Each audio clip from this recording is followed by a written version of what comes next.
First of all, good evening, everyone. We're going to start. And first of all, I'm really happy to report that the state of the city of Norwalk is excellent. I want to start by welcoming our distinguished guests and my partners in service. We have the Common Council President, Barbara Smith, is here. Common Council Majority Leader, Josh Goldstein. Common Council Minority Leader, Heather Dunn, and other members of the Common Council. We have members of the Board of Education, city staff, community partners, and the superintendent of schools, I think, just walked in. There she is. So I want to welcome all of our residents, including anyone who may be online, and thank them for joining us. We have Spanish and Haitian Creole interpreter services available online for anyone who may need them. Well, since my address in last January, I'm pleased to report crime is down. We've made record investments in new schools and upgraded facilities for our students. We've made significant strides towards our commitment to make Norwalk the greenest city in the state.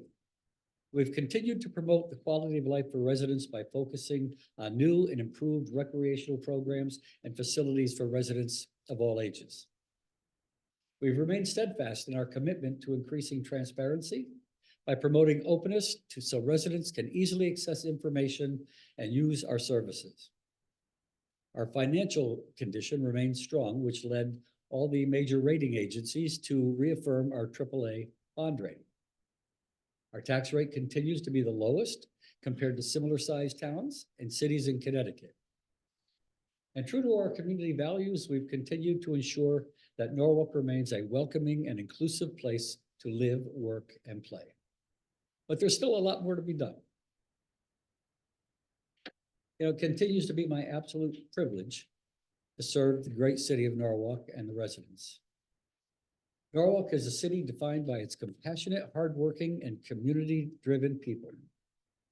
So many people decide to raise their family and grow their business here simply because of our incredible community has made it such a special place to live and work.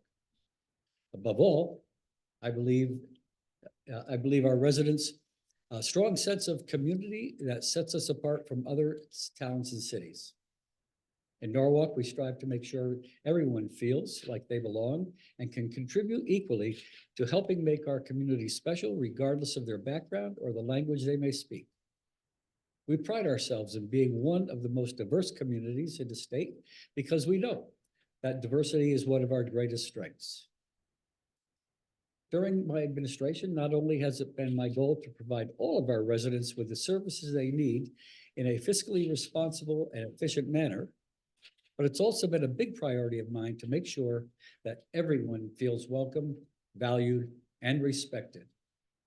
And that respect starts with taking care of our students. Supporting education, new schools, and facility upgrades continues to be a top priority of my administration, and I'm very proud of the progress we've made. Under my administration, we have increased the operating budget for our schools year after year at a rate far greater than any previous administration. Overall, we increased the Board of Education operating budget by approximately $78 million or 50% from my first budget in 2013 through this year. We've also prioritized the first major school construction projects in decades. In 2020, we welcomed students to a newly renovated Ponus Ridge School. In 2022, we welcomed students to a completely renovated Jefferson Elementary School. In 2023, we welcomed students to a brand new state-of-the-art Cranberry Elementary School, the city's first completely new school in over 50 years. In 2024, we completed the groundbreaking for the new South Norwalk Neighborhood School and the new Norwalk High School.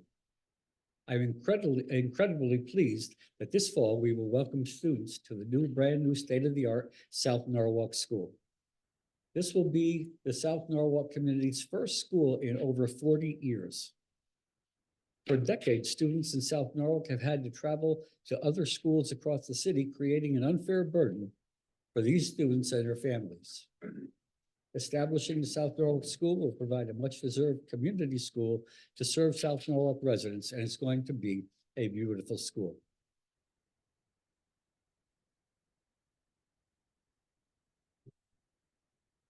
To make sure the area around the new school is ready for our students, the city has allocated $3.5 million to address flooding, improve sidewalks and streets, and create a safer, more aesthetically pleasing environment for our students and their families.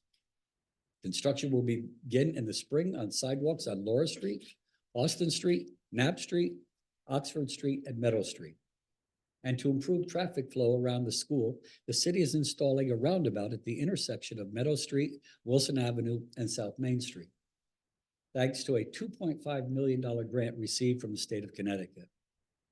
In South Norwalk, the South Norwalk School is the city's first school construction project under the new 60% reimbursement rate that Norwalk receives from the state.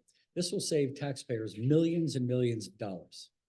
The new Norwalk High School, which is projected to welcome students in the fall of 2027, is receiving an 80% reimbursement rate, which will save the taxpayers millions more.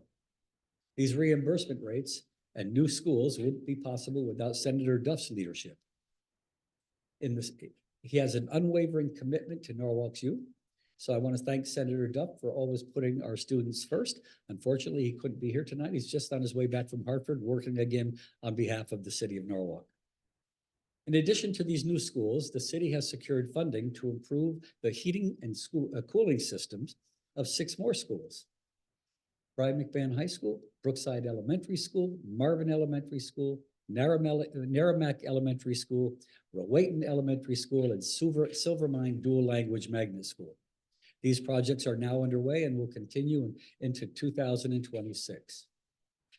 Through $15 million in city funding and $21 million in a state grant, the major investment in our student facilities will help maximize student success by fostering optimal and equitable learning environments. I want to thank our state delegation. Unfortunately, they couldn't be here either, for their partnership in this effort.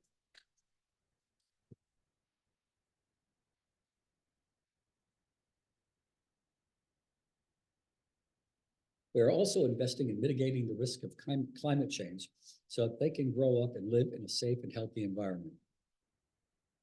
As you may recall, last year, I announced it was my goal to make Norwalk the greenest city in the state of Connecticut. Climate change is an existential threat, and I believe Mother Nature will only take care of us if we take care of her. Here at the local level, we have the capacity to make great changes to protect our residents, our business community, future generations, and animals and sea life from the threats of climate change, and that's exactly what we're doing. As a coastal community, the risks of climate change include extreme heat events, increasingly frequent and severe storms, and sea level rise, among others. And when it comes to combating climate change, there is no time to waste, which is why I'm proud of the progress we've made so far this year.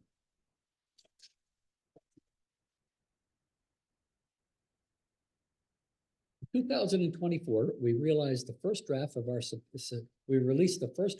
sustainability and resilience plan, a roadmap to build upon our climate resiliency efforts.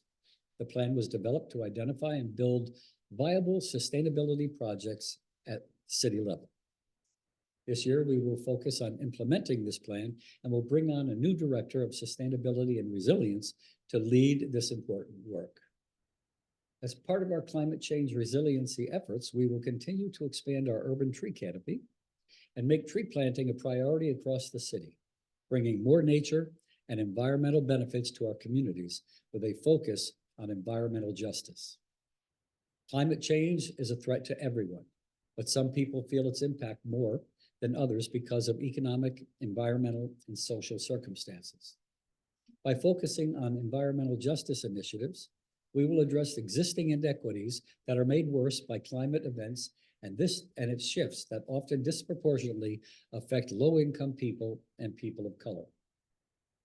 One way we are addressing these inequities is through our new tree master plan, which aims to plant more trees across the community, including in our downtown areas, which will improve the quality of life and air and mitigate extreme heat during the warmer seasons.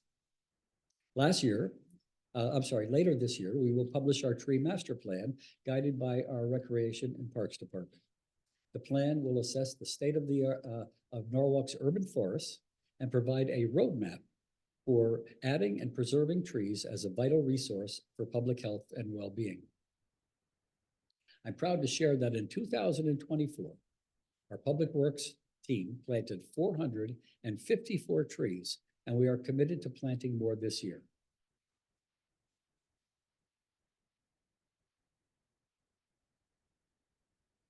Thanks to a $1 million grant from the U.S. Forest Service, the city will plant trees in our downtown areas, begin a stewardship program to promote volunteerism, and engage staff to care for our public trees. Our Recreation and Parks Department is also kicking off several new green initiatives this year, including the creation in South Norwalk of the largest microforest in Connecticut in partnership with the Norwalk Land Trust. This small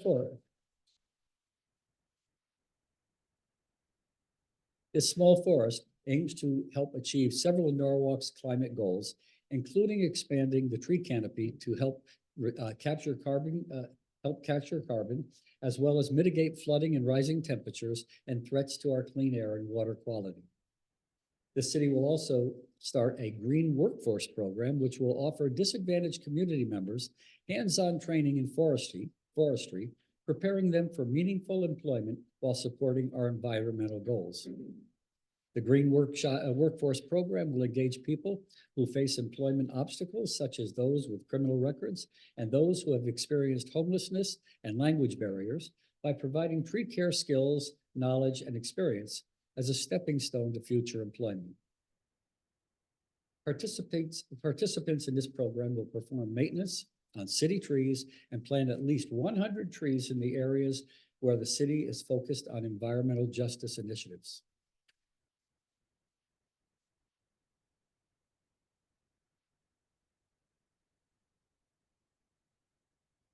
We will also continue to prioritize implementing green infrastructure that benefits our residents' health and well-being, while also reducing our CO2 emissions. In 2024, we lowered our carbon footprint by expanding our electric vehicle and hybrid fleet and investing in electric vehicle infrastructure across the city. In November, we unveiled 2 new electric vehicles for our Norwalk High School and Brian McMahon High School resource officers in the police department. This brought our total number of electric vehicles to 7. To power these electric vehicles, we added 20 electric vehicle chargers across the city. We have 12 at City Hall, 2 at the police department, and 6 at Public Works on Smith Street. The chargers at City Hall are available to residents 7 days a week, 24 hours a day. To further reduce CO2 emissions and increase the quality of life, we have also been focused on increasing walkability and connectivity across the city, giving people the option to feel more comfortable walking or biking rather than relying on their cars. Just this past November, the city adopted a complete streets ordinance. This transportation policy and design approach helps us to continue to expand and improve safety for all modes of transportation, including walking and biking. These policies guided us as we installed 3.2 miles of sidewalk last year, including the long-awaited sidewalks on Rowayton Avenue, connecting the Village Center to the train station and along other city roadways. This year, we will install more sidewalks, including the sidewalks on West Rocks Road, thanks to a federal grant by Congressman Jim Hines. This roadway will see connected sidewalks and improved crosswalks throughout the corridor. We're also applying for a complete street principles to a Route 1 corridor study, which examines ways to expand safety for different modes of transportation from the Darien Town Line to Van Buren Avenue in Norwalk. This effort is being completed in coordination with the Connecticut Department of Transportation, the Western Connecticut Council of Governments, and our Transportation, Mobility, and Parking Department, led by Jim Travers and Garrett Malella.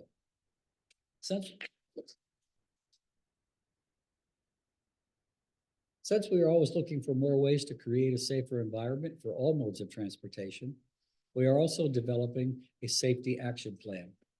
The Safety Action Plan will serve as the framework for our Vision Zero policy, which aims to reduce traffic-related injuries and fatalities in areas where we see the most incidents. The plan was funded with a Safe Streets for All grant to help enhance safe, accessible transportation for everyone, with an emphasis on pedestrian, cyclist, and driver safety improvements. I'm proud that in September, the city was recognized by the Connecticut Department of Transportation for promoting Vision Zero for our schools, which was achieved as a result of the city's completion of several safe routes to school projects. For example, last year, the city installed new sidewalks on Phyllis Street near Fox Run Elementary School. These new sidewalks eliminated significant gaps in walking paths around the school, improved crosswalks, and enhanced safety for students and their families who navigate nearby intersections. The Norwalk Transit District, under leadership of Matt Pence, I believe is also here, has also been working on ways to make the Norwalk Transit has also been working on ways to make Norwalk more sustainable by increasing public transportation opportunities in all parts of the city. Norwalk Transit District's Micro Transit Service, a pilot service launched last year that provides on-demand rideshare services to broaden the availability of public transportation, completed 41,000 trips in just over 9 months. The $2 rideshare service has seen steady growth in ridership since its launch and will remain available for all of Norwalk this year. To continue to fill public transportation gaps and help residents get to where they need to go without a car, later this year, the Transit District will complete its comprehensive operational analysis and network design.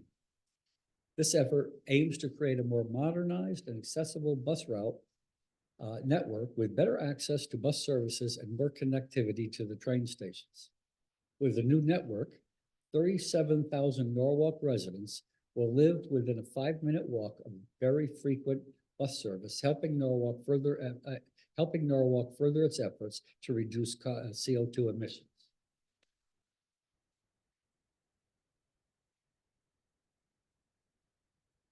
As I mentioned, being a coastal community, it's incredibly important for us to continue our efforts to mitigate flooding across the city. In 2024, our Department of Public Works and Operations completed the Dreamy Hollow Neighborhood Project, a drainage improvement project which will dramatically reduce flooding in that neighborhood.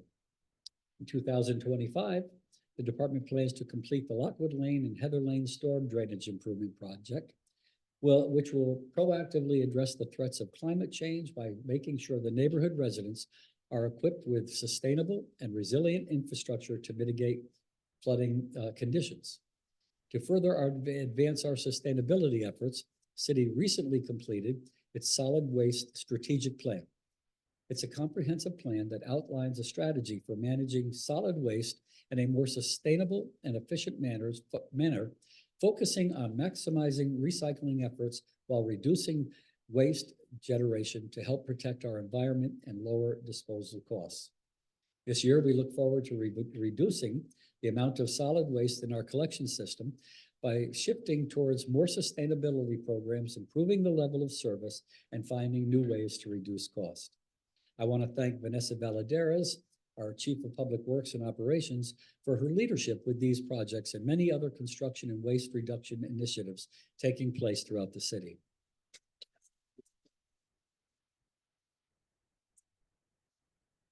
As we enhance state sustainability projects and improve safety for all modes of transportation throughout the city, we are also revitalizing several neighborhoods such as the Wall Street Corridor, the Hospital Hill Business District, and the MLK Corridor in South Norwalk.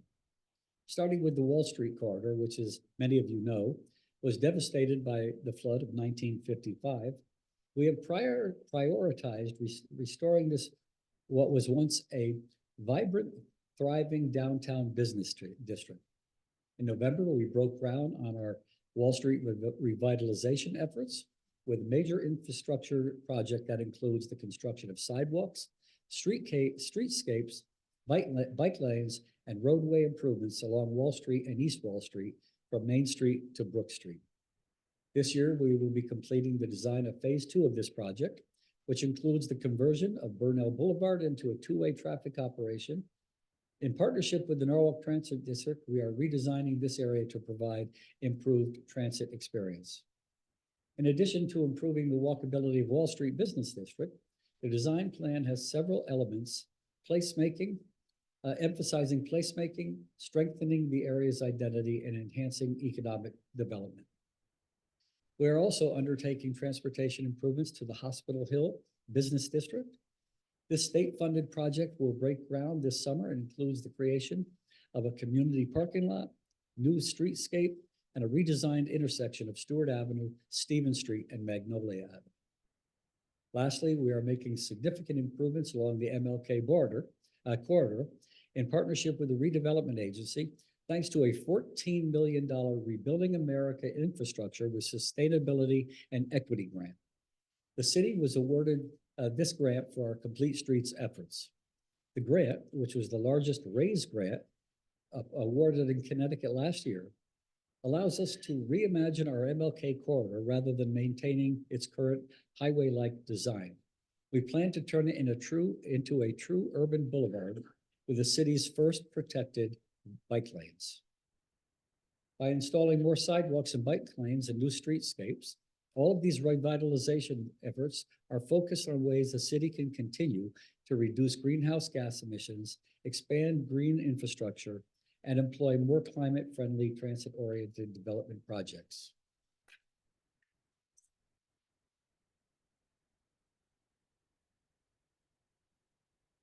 It's clear that sustainability is more than just an environmental goal.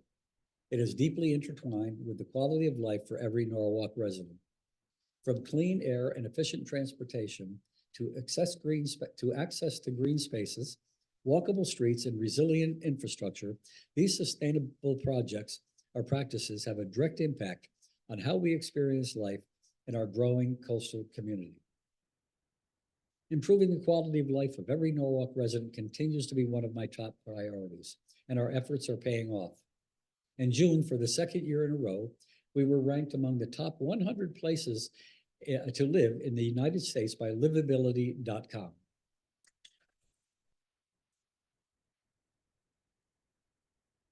Also, as you may recall, in 2023, Fortune magazine named Norwalk the 29th best place in the entire country in which to live. Furthermore, last fall, the city was included in WalletHub's newly released list of best small cities in America, which examines the city's economic health, affordability, education, health, and quality of life.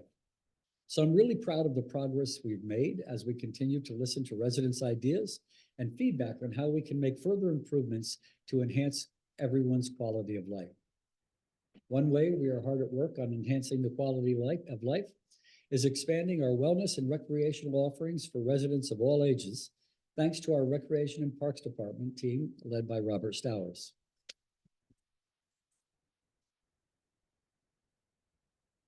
I'm proud to share that over 10,000 people, including families and children, have taken advantage of our programs. Our parks and indoor and outdoor facilities continue to be used by families, individuals, schools, and businesses for events of all kinds, including company events, birthday parties, celebrations, and annual festivals.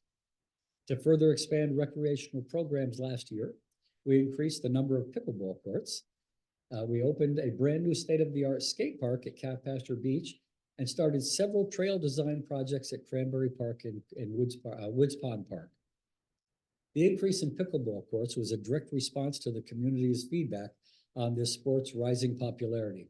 The city now has 22 outdoor courts available for pickleball and recreational use that are constantly being used. If you go past the ones on Woodward Avenue, you see people there all the time. And we haven't forgotten our community dog parks, where our furry friends and their owners can exercise and socialize. Thanks to money from the American Rescue Plan Act, earlier this month, we opened a new dog park at Oyster Shell Park, and we will be providing improvements to this and other dog parks later this year. I'm also excited to share we are making progress on a brand new Norwalk Community Recreation Center at 98 South Main Street in South Norwalk.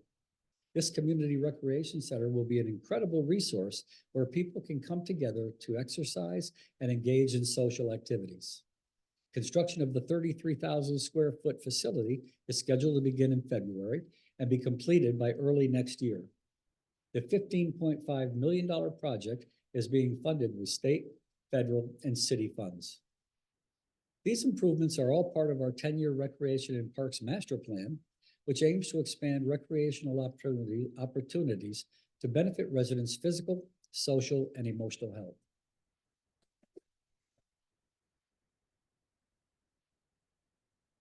Additionally, since libraries are the heartbeat of every community and go a long way to enhancing people's quality of life, we recently renovated our South Norwalk Library. We renovated the first floor, providing a more modern, accessible, and comfortable space for the community. This year, we plan to enhance online library access by improving digital resources such as downloadable books and offering more online services for library patrons to make resources readily available and accessible at their convenience. We know that overall experience people have in their community library, including the quality of services they receive and how safe and comfortable they feel when they enter the building, can make a big difference in increasing their social and emotional well-being. Another major priority of mine this year, which continues to be a goal of my administration year after year, is to keep taxes as low as possible while addressing residents' critical funding and service needs. I'm proud to report that Norwalk continues to have a lower mill rate than other similarly sized municipalities such as Stamford, Hartford, Bridgeport, West Hartford, New Haven, and Waterbury. However, I know that the cost of living remains high and that many people in our community are struggling financially. That's why I am committed to keeping Norwalk as affordable as I possibly can.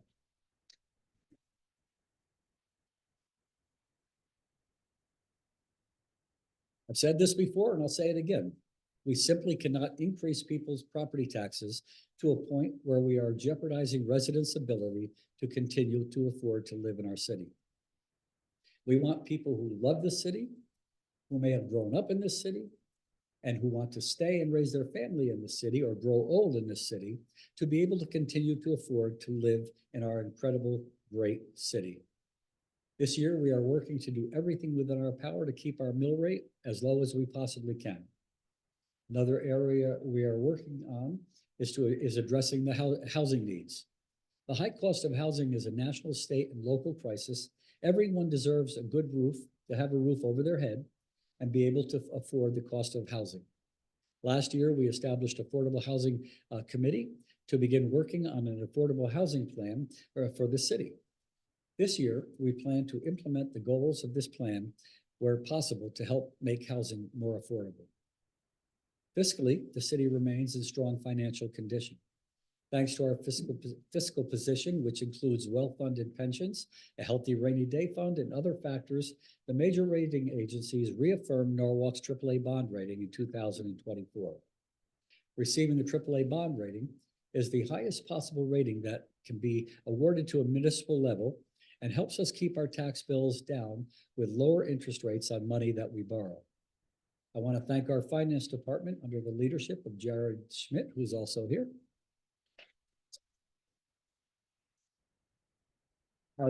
Our Chief Financial Officer, for their strong fiscal management and careful stewardship of the taxpayer funds.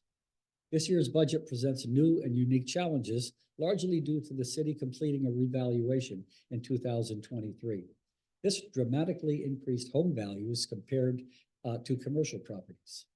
The revaluation led to the Board of Estimate and Taxation to implement a 4-year phase-in of the increase in home values, which allows the city to help ease the burden on Norwalk taxpayers by only including 1/4 of the full property increase from each year instead of one large increase in a single fiscal year. This year, we faced the critical task of addressing challenges in the Board of Education budget, which constitutes more than 60% of the city's annual budget, while ensuring we meet the educational needs of our students in schools. Additionally, the state is requiring the city to change the tax rate on motor vehicles. As a result, taxpayers will see their car tax bill reduced by 33%, which is a good thing. However, the city will need to find other ways to make up for the anticipated $12 million revenue loss from this change. As we work through the budget process, we will continue to seek other sources of revenue and remain committed to managing costs responsibly to minimize the burden on Norwalk taxpayers. We need a budget that meets critical needs of our students, seniors, and all our residents while simultaneously making sure we don't increase taxes at an unreasonable rate. With the hard work and thoughtfulness of our Common Council and our Board of Education, I know we will strike the right balance.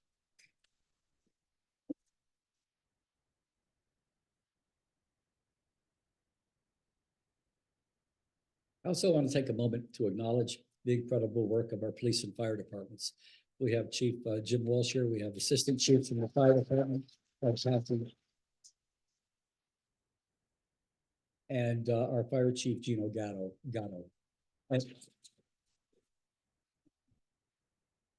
And actually all of Norwalk's first responders. And we greatly appreciate their many accomplishments this past year. Crime in Norwalk is down. Last year, the Connecticut State Police Crimes Analysis Unit published its annual report on the Uniform Crime Reporting Program. The city saw a decrease of 7.7% in crimes reported per 1,000 residents from 2022 to 2023. These trends These are trends we want to continue in 2025. The incident analysis found that the number of crimes against persons reported in the city decreased by 7%, while incidents decreased by 3.8% statewide from 2022. The report also found that while crimes against property increased by 11% statewide in 2022, these crimes decreased over 11% in Norwalk. Our police department has also done a phenomenal job with self-initiated motor vehicle enforcement, which aims to increase traffic calming measures to reduce car accidents, injuries, and deaths. By the end of December, they had issued almost 13,000 citations from self-initiated car stops, far exceeding previous year's enforcement. This year, the department plans to increase motor vehicle enforcement and education to increase pedestrian and motorist safety in the city of Norwalk.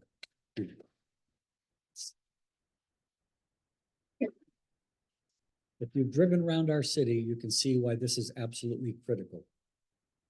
Last year, we began enhancing our 911 services to better accommodate a variety of different language users.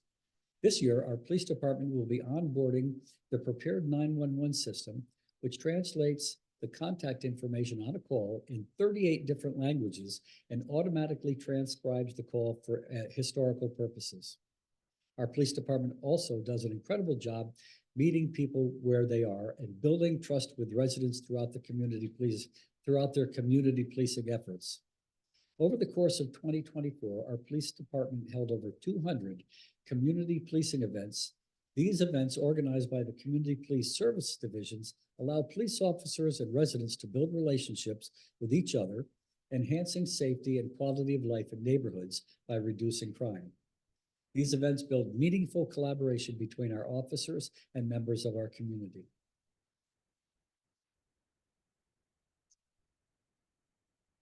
In 2024, our fire department responded to more than 8,400 calls for service. We are proud to have implemented a new station alerting and emergency response software within our fire department, giving firefighters up-to-date information about hazards, water supply, and building construction while on the scene. To improve safety for Norwalk's bravest, we recently purchased an attenuator highway blocking truck to keep firefighters safe on the highway while operating at motor vehicle accidents and fires. We're proud to be the first department in the Northeast to institute this safety measure.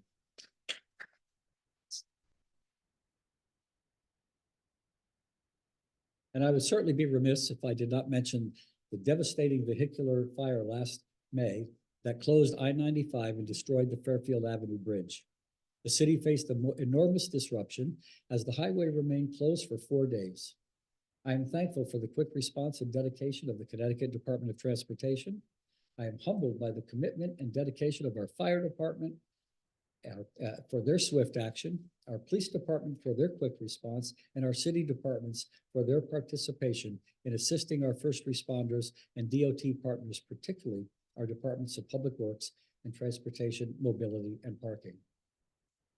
Thanks to the hard work of all involved, the Fairfield Avenue Bridge was reopened in December, just 7 months after the fire, which was projected to be closed for over a year.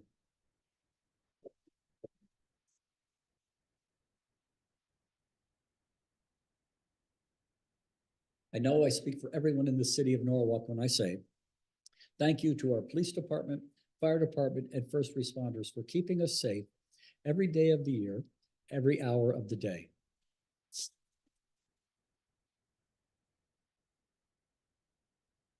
We know that enhancing the quality of life for residents also means bringing people together, something that is more important than ever for residents of all ages, including our children and seniors. We continue to promote arts and cultural programs at events centered in our downtown areas, connecting residents and visitors to local businesses in the Wall Street corridor in South Norwalk.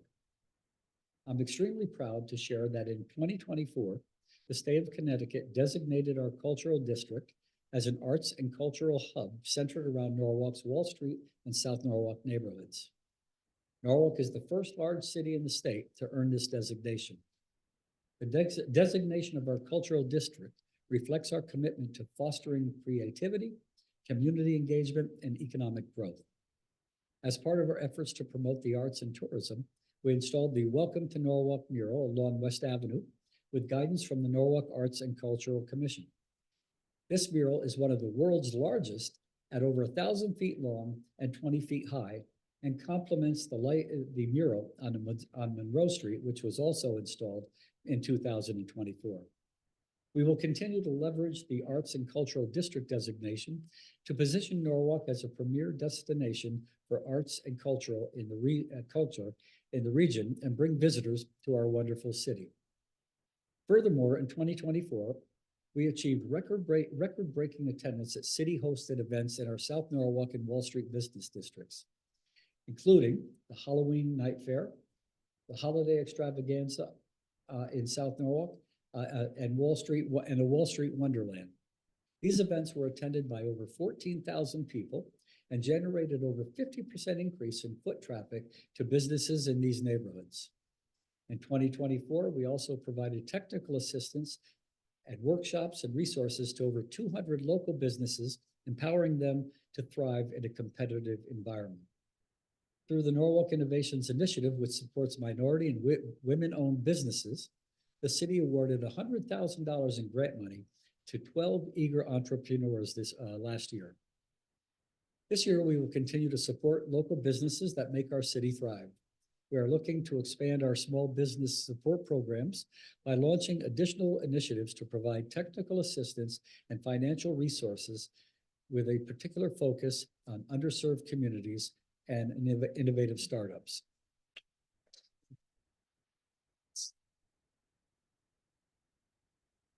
Every day, we strive to make Norwalk a more inclusive and welcoming place to live, work, and thrive. While there is always more to be done, I'm very proud of the progress that we've made. Norwalk is blessed to be one of the most diverse communities in Connecticut, and we know that diversity is one of our greatest strengths, and that includes our migrant community. Last month, I led an immigrant community meeting with Attorney General William Tong, our Community Services Chief Lamont Daniels, Police Chief James Walsh, Superintendent Dr. Estrella, and several community partners to address ongoing community concerns. We will continue collaborating with local organizations to connect residents with the support and services they need. At City Hall, translators proficient in language such as Spanish and Haitian Creole are available to assist residents, ensuring the language is never a barrier to accessing the services and support they need. Our goal is to create a welcoming and inclusive environment for everyone, especially those for whom English is not their first language. Furthermore, any resident in need of any kind of support service can contact our Community Services Hub, which is housed in our Community Services Department. The Community Services Hub connects residents directly with community providers to help meet their needs. These support services include assessing a food pantry, clothing, employment resources, and health-related support, including mental health resources. In 2024, the hub made a tremendous impact on residents' lives, helping over 1,200 households connect with essential local service providers, a 53% increase from the prior year. This program was honored in 2024 with the Municipal Excellence Award, recognizing its impact in improving the community overall well-being. This is a free service for all Norwalk residents, and I'm committed to ensuring it remains a vital resource for our community. I want to thank Lamont Daniels for his leadership in this effort and our work and the work of our Department of Community Services, which it does every day to help our residents.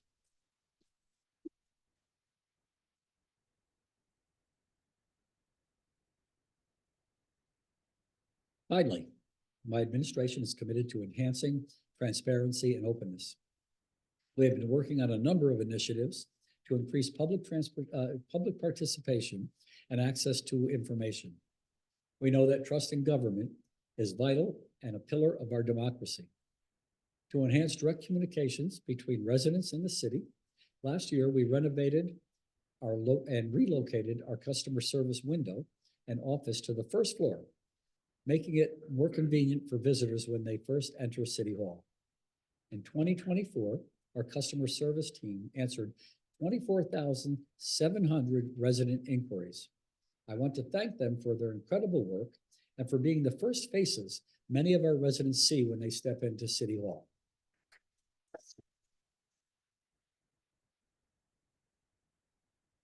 To help better connect and engage more residents with their local government, we recently upgraded our audiovisual system for the Common Council chambers and other public meetings, adding the option of subtitles in the language of their choice and improving the quality and reliability of live broadcasts and recordings for public access. To increase accountability, we rolled out Next Request, a Freedom of Information Act management system that helps track and increase efficiency for the city's FOIA requests. To improve access to information online, we recently developed and deployed an online system for streamlining inspections, licenses, and tracking within our health department, improving both internal efficiency and public interaction with these services. This initiative aims to reduce wait times, increase transparency, and provide more accessible services for our residents. We could not do this without the leadership of Joyce Liu, who is our Chief of IT for the City of Norwalk.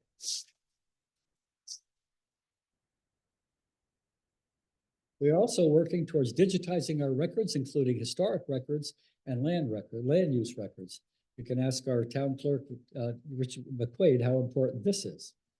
These documents are requested by many residents and professionals, including surveyors, architects, engineers, and attorneys when looking into different properties across the city. Creating digital copies of these records will increase accessibility for city staff and the general public. It will reduce costs and save time for our city employees, residents, and business owners searching for these records. Lastly, to help residents better navigate our city zoning code, we underwent a comprehensive rewrite of the code, which went into effect last February. The previous code was outdated, hard to understand, and most importantly, not in line with modern best practices. As our zoning regulations hadn't had a comprehensive update in nearly 40 years, now our code is modernized and residents can better navigate it. All of these initiatives directly improve the ability of our residents to seek out city services and bridge the gap between our resources and programs and the people who need them the most. All of this amazing progress would not have been possible without the support and effort of every department within the city. I want to thank everyone working for the City of Norwalk. Without our employees, none of this would be possible. The employees who work for the City of Norwalk, the people who are elected to serve the City of Norwalk, make our city shine and make our city the great city that it is. With our people, with the city, or without the people who work for the city, none of this would have happened. And with the people who work for the city, our future is incredibly bright.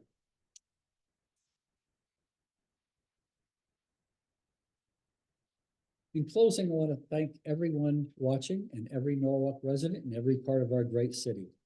It is our residents' input, continued active participation in our democracy that makes our government work. So residents of Norwalk, thank you for instilling your confidence in me as we work together to build a brighter future for each and every member of our city. Last but certainly not least, I want to thank my wife, the First Lady of Norwalk, Lucia Rilling, who is here this evening for her love and support and for shared commitment to continuing to make Norwalk the greatest city in Connecticut and even our nation. You're the reason I look forward to coming home at night. God bless our city of Norwalk. May God bless all of you, and may God bless this amazing nation we so proudly call the United States of America. Thank you.